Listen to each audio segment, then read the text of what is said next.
Hello student, मैं हूं JP Verma और एजुकेशन जोन ऑनलाइन क्लास में आपका स्वागत है। डियर स्टूडेंट, मैं फिर से लेकर आया हूं एक नए वीडियो जिसमें magnetic effect of electric current का पार्ट 2 दिया जा रहा है। पिछले क्लास में हमने चर्चा कर लिए थे 15 क्वेश्चन पर और आज मैं नेक्स्ट के क्वेश्चन को आगे देखने जा रहा हूं। यदि आप मेरे इस YouTube चैनल को सब्सक्राइब नहीं किए हैं तो आप कृपया इसको सब्सक्राइब कर लीजिए, क्योंकि अभी क्वेश्चन बहुत सारे यहाँ पर आने वाले हैं और वो क्वेश्चन आने वाले हैं जो आपको एग्ज़ाम में आने वाला है। डियर स्टूडेंट, मैं फिर से एक बार बात करूँगा कि आप यदि रिवाइज में कमी कर रहे हैं तो इसका रिवीज़न का दायरा बढ़ा दीजिए, क्योंकि रिवीज़न करने से आपके कन्फ्यूज़न कम होते जाएंगे और धीरे धीरे ख़त्म हो जाएंगे।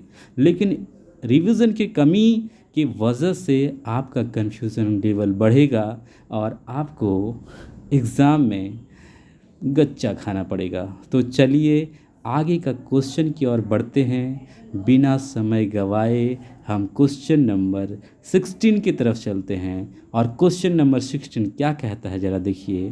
क्वेश्चन नंबर 16 कहता है चुंबकीय क्षेत्र, देखिए ये वाला अंडरलाइन कर रहा हूँ मैं, चुंबकीय क्षेत्र बी में स्थित एम चुंबकीय आघूर्ण वाले, देखिए एम जो यहाँ होना है, चलिए कोई बात नहीं, एम चुंबकीय आघूर्ण वाले धारा पास द्वारा अनुभूत बलाघूर्ण टाव का मान होता है। पहली बात तो आपको ये समझना है कि स्मॉल एम जो होता है इसकी जगह पर कैपिटल एम देने चाहिए। स्मॉल एम दिया हुआ है तो हमारा कह रहा है चुंबकीय आघूर्ण जो है वो स्मॉल एम है, लेकिन स्मॉल एम की जगह पर कैपिटल ये एम देना चाहिए। नहीं दिया है, आपको यदि कैपिटल एम बोले या फिर, लेकिन स्मॉल एम दिया तो कोई बात नहीं। और कहता है क्या, चुंबकीय क्षेत्र कितना है जी, चुंबकीय क्षेत्र बी है।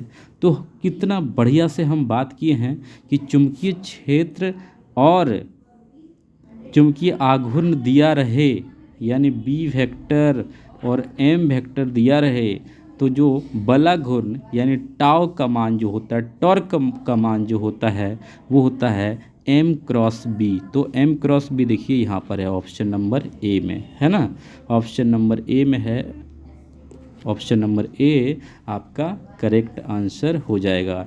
इसको जब आगे बढ़ाएंगे डियर स्टूडेंट तो फिर क्या होगा, तो इसको जब आगे बढ़ाते हैं तो क्या होता है, यही tau is equal to M cross B को हम लोग लिख सकते हैं एम बी,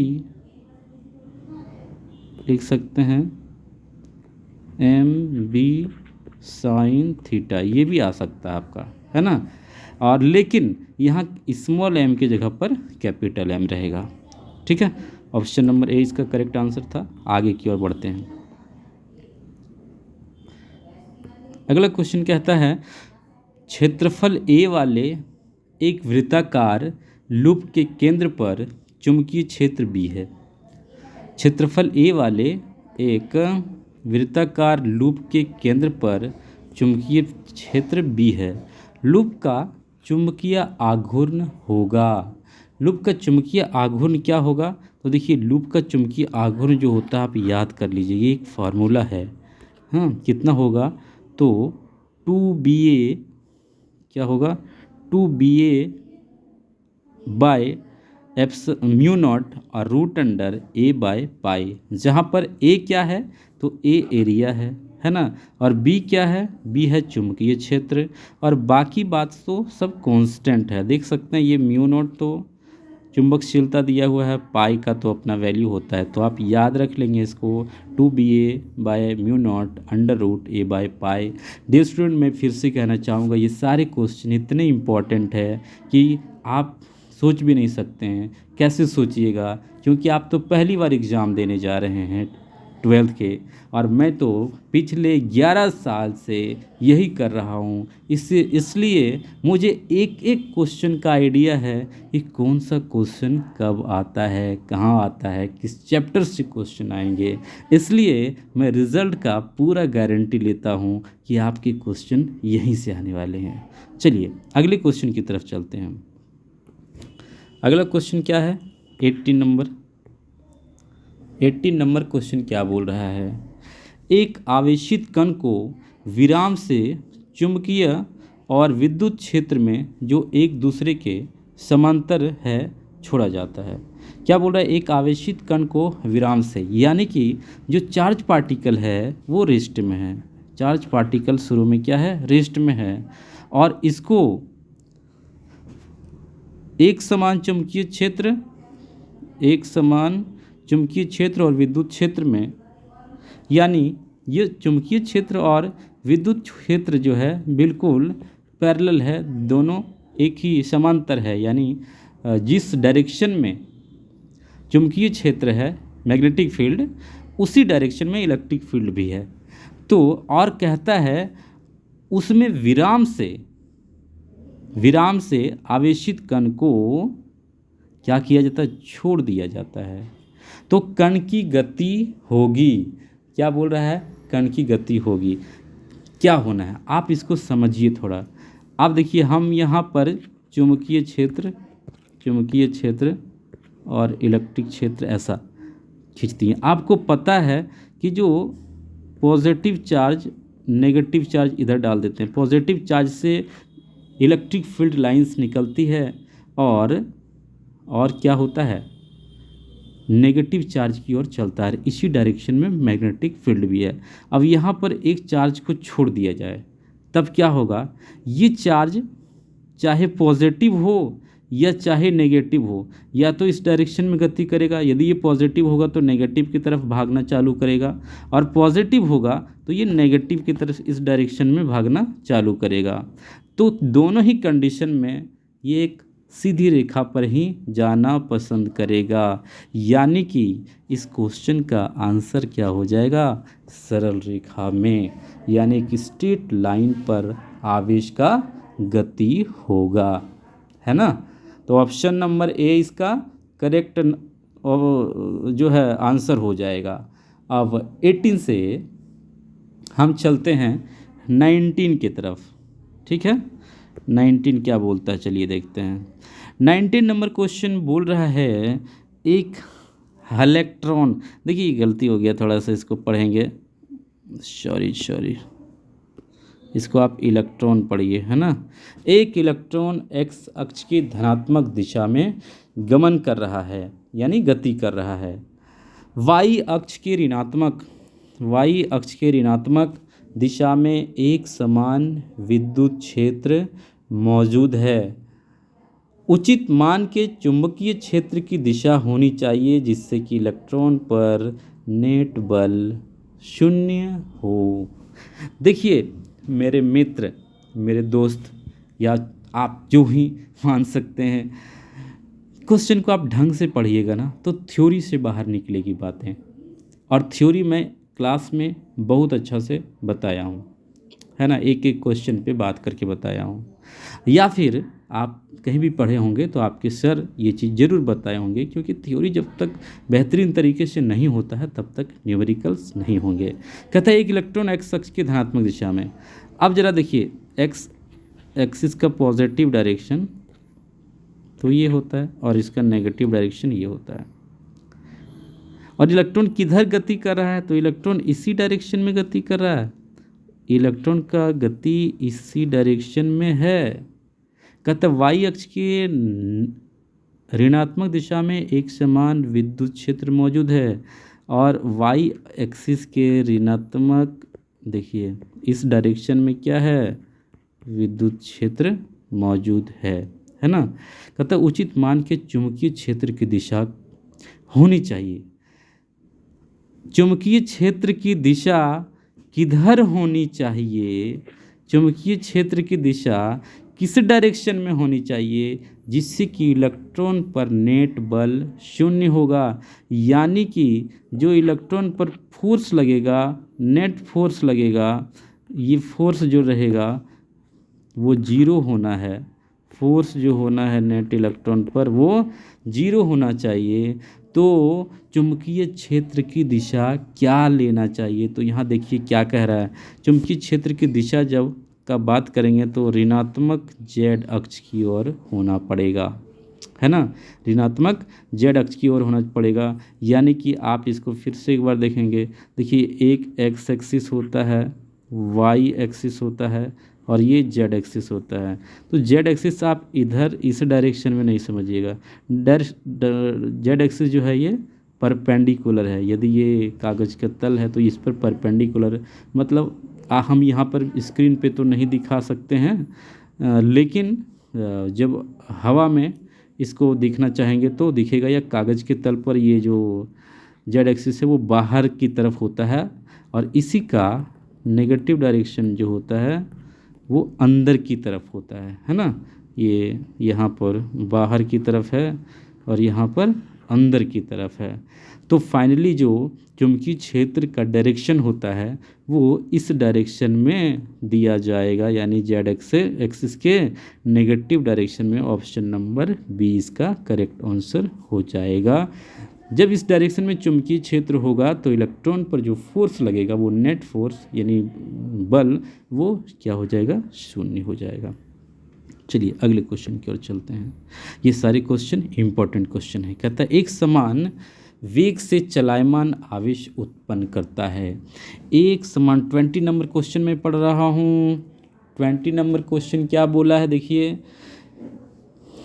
एक समान वेग से चलायमान आवेश उत्पन्न करता है।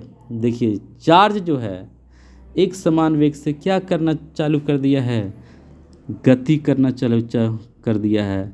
यानी चार्ज यानी आवेश जब मोशन में होता है भाई तो वो क्या बनता है, वो करंट बन जाता है ना।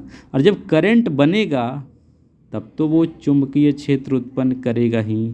तो यहाँ पर बात करेंगे क्या उत्पन्न करता है, केवल चुंबकीय क्षेत्र उत्पन्न करेगा। यदि आवेश स्थिर रहता था तो याद कीजिए केवल विद्युत क्षेत्र उत्पन्न करता था।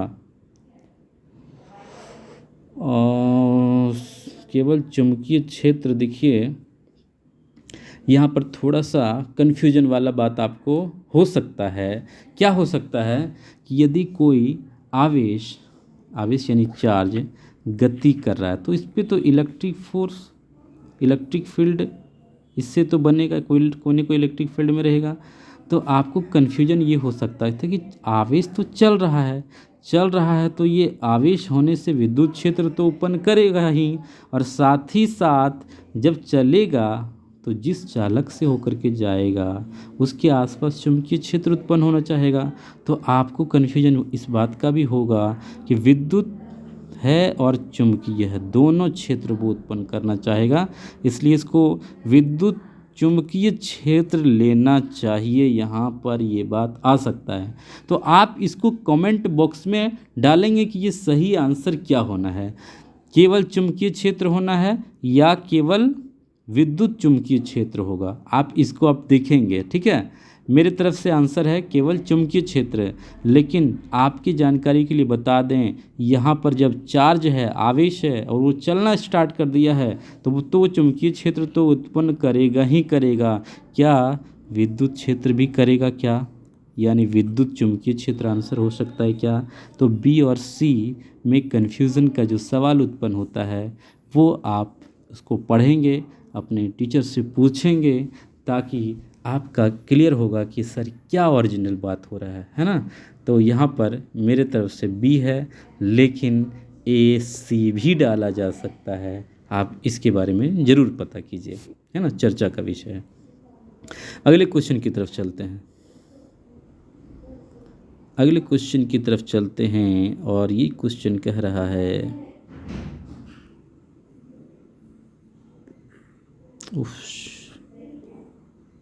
अगला क्वेश्चन कह रहा है विभव मापी के प्रयोग में जब गैल्वेनोमीटर में 21 नंबर क्वेश्चन देखिए, कहता है विभव मापी के प्रयोग में जब गैल्वेनोमीटर में शून्य विक्षेप मिलता है तब धारा का प्रवाह, पहली नंबर ऑप्शन कहता है मुख्य परिपथ में नहीं होता है, गैल्वेनोमीटर परिपथ में नहीं होता है ना। और सी नंबर कहता है मुख्य तथा गैल्वेनोमीटर परिपथ में किसी में नहीं होता है ना। और डी कहता है विभव मापी के तारों में नहीं होता। तो हम लोग पहले ही बात किए थे, यदि गैल्वेनोमीटर में शून्य विक्षेप की स्थिति मिलती है, इसका मतलब गैल्वेनोमीटर जिस परिपथ में गैल्वेनोमीटर लगा हुआ है वहाँ धारा का प्रवाह नहीं होता है, यानी ऑप्शन नंबर बी आपका करेक्ट आंसर हो जाएगा, है ना। चलिए अगले क्वेश्चन की तरफ चलते हैं। अगला क्वेश्चन कहता है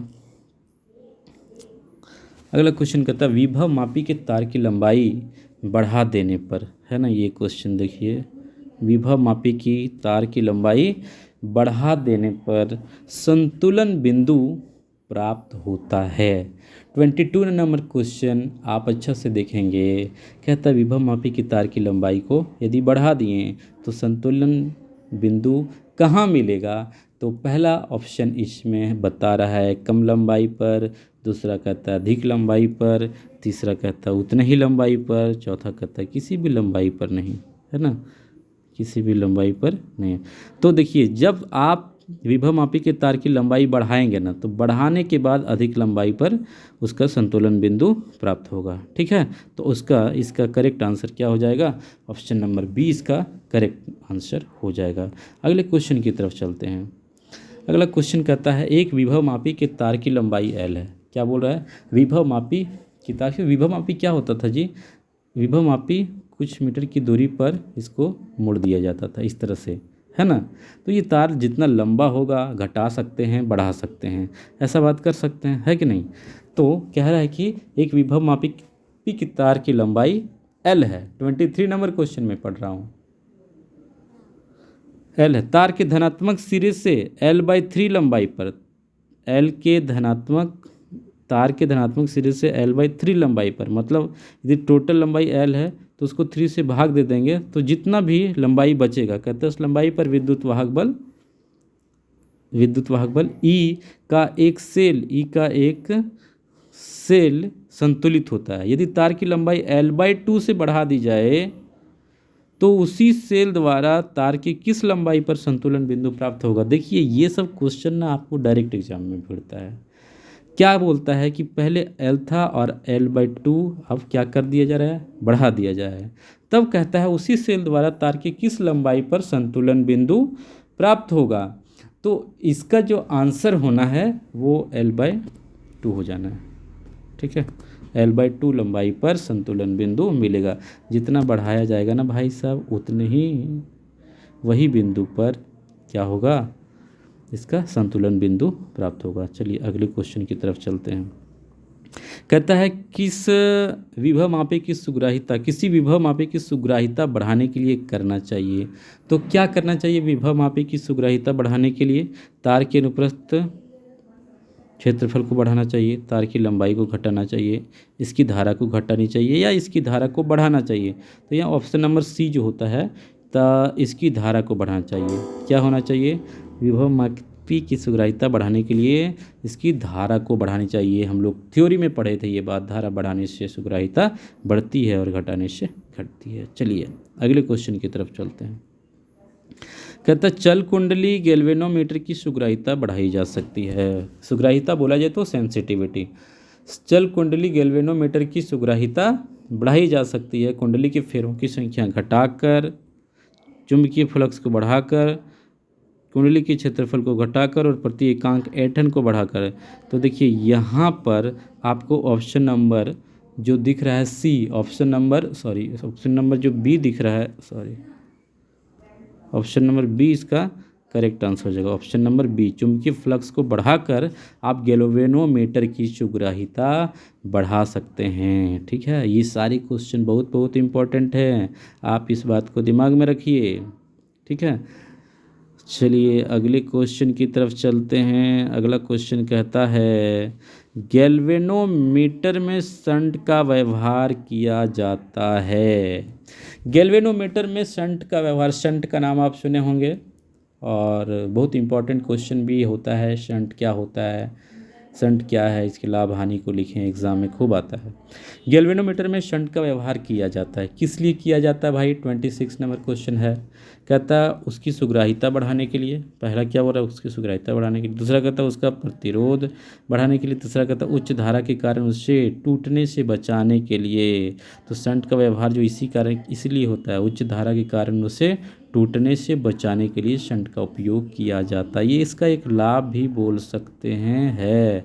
एग्जाम में आपको पूछेगा इसका क्या लाभ है या इसका क्या उपयोग है, तो उच्च धारा के कारण उससे टूटने से बचाने के लिए शंट का उपयोग किया जाता है। अगले क्वेश्चन की तरफ चलते हैं। अगला क्वेश्चन कहता है जब एक जी प्रतिरोध वाले गैल्वेनोमीटर को एक शंट एस के समांतर क्रम में जोड़ा जाता है तो परिपथ में होने वाली कमी बराबर होती है कितना? देखिए क्या बोल रहा है, गैल्वेनोमीटर का जो प्रतिरोध है जी है और गैल्वेनोमीटर को के साथ समांतर क्रम में पैरेलल में एक शंट एस को जोड़ दिया जाता है तो परिपथ के प्रतिरोध में होने वाली कमी, परिपथ के प्रतिरोध में होने वाली कमी, कितना प्रतिरोध कम हो जाएगा, है ना, प्रतिरोध में कमी आ जाएगा। देखो समांतर क्रम में एक बात और, गैल्वेनोमीटर के साथ शंट को समांतर क्रम में जब जोड़ते हैं ना तो परिपथ के प्रतिरोध में क्या होता है, कमी होता है। और वो कमी भाई कितना होता है, तो जो कमी होता है वो जी² बटे एस प्लस जी के बराबर होता है ना।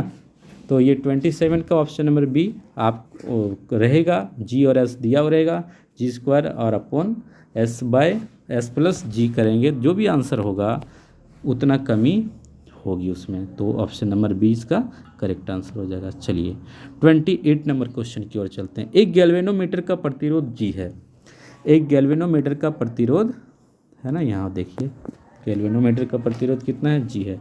मुख्य धारा का 1% ही गैल्वेनोमीटर से प्रवाहित हो, मुख्य धारा का 1% ही गैल्वेनोमीटर से प्रवाहित हो। क्या बोल रहा है, यदि 100 एम्पियर धारा जा रहा है ना भाई, तो 1 एम्पियर ही कह रहा है मुख्य धारा गैल्वेनोमीटर से होकर के प्रवाहित हो रहा है, 1 एम्पियर ही। इसके लिए शंट का मान होना चाहिए। कहता है कितना ओम का फिर शंट लगाना चाहिए, है ना, गैल्वेनोमीटर के साथ कितना ओम का शंट लगाना चाहिए। तो आप इसको टोटल निकालेंगे तो आपको मिल जाएगा